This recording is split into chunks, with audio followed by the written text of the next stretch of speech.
Liverpool's news, Fabrizio Romano reveals why Alexander-Arnold's exit isn't a big deal. Welcome to LFC Transfer Daily News. Don't forget to like and subscribe. Trust me, Fabrizio Romano drops truth bomb on two huge Liverpool transfers. Transfer guru Fabrizio Romano has delivered a decisive double update on speculation Liverpool could sell Darwin Núñez to Atletico Madrid and sign Real Madrid forward Rodrigo as his replacement.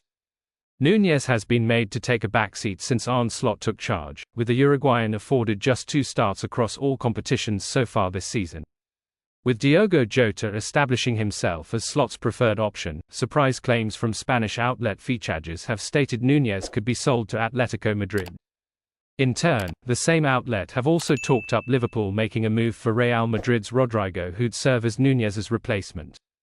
But according to transfer guru Fabrizio Romano, speculation on both of those fronts is well wide of the mark. It's difficult for me even to comment on the Rodrigo and Darwin Núñez rumors, guys. I don't even know where these links are coming from, wrote Romano in his daily briefing. Núñez to Atletico Madrid, Rodrigo to Liverpool, trust me, now it's all completely quiet. There are no negotiations or talks for these players. Núñez is completely focused on Liverpool, and Atletico just spent €75 million plus add-ons on Julian Alvarez 2 months ago. Where did Núñez, Rodrigo rumors come from? It is fair to say Liverpool's change of manager has not benefited Núñez thus far. Jota is Slot's go-to centre-forward, and the more patient and controlled style of play now being seen is not a natural fit for Núñez, who thrives on the counter. Nonetheless, there is no suggestion Núñez is unhappy at Liverpool, and Slot has also hinted the frontman will receive more minutes with the fixtures coming thick and fast. Speaking in a press conference last month, Slot said, "He will get his chance in the near future. We play a lot of games, he's fitter and fitter now, and understands day by day what we expect from him. But he is in competition with Diogo Jota, who in our opinion, has done really well. As long as he brings his work rate in for the team and we bring him enough in positions, I'm 100% sure he or Diogo or one of the others will score his goals." The speculation surrounding Rodrigo stems from the summer arrival of Kylian Mbappé. With Vinicius also at the club and Brazilian wonderkid Endrick waiting in the wings, Rodrigo may not be as vital as he once was to Los Blancos. Nevertheless, Rodrigo has started 9 out of a possible 10 matches for Real Madrid this season. Clearly, the 23-year-old still has a huge part to play for Carlo Ancelotti and co. Why Trent Alexander-Arnold leaving Liverpool isn't a big deal.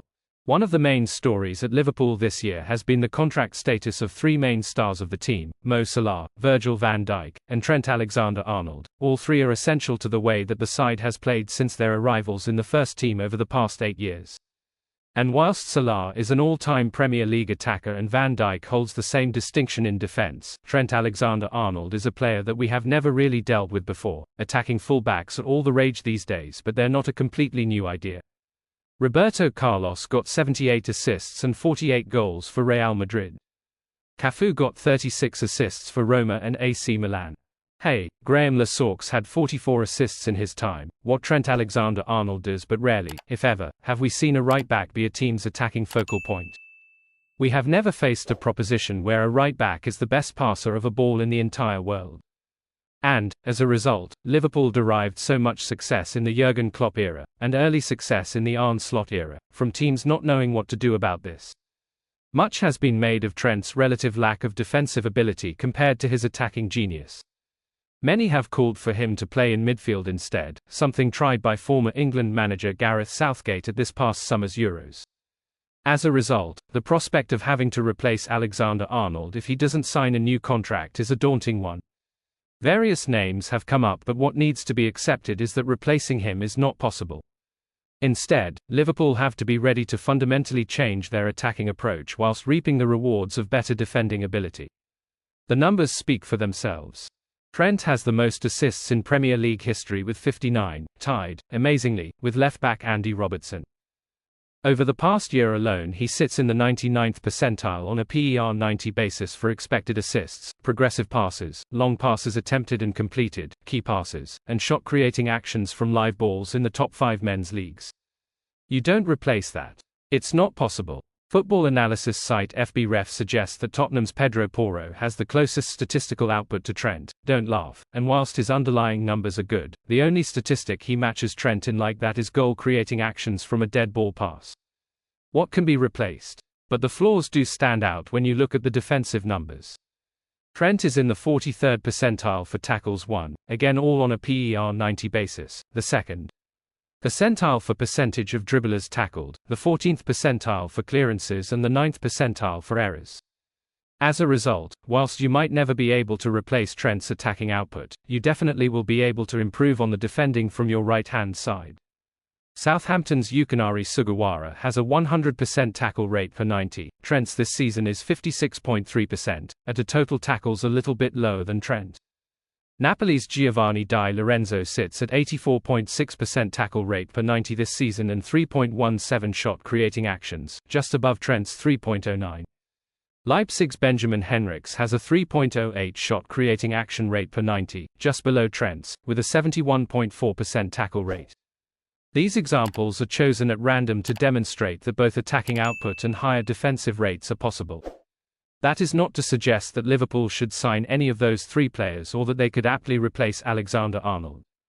Far from it, yet what we can be certain of is that this attacking output would not come in the same form.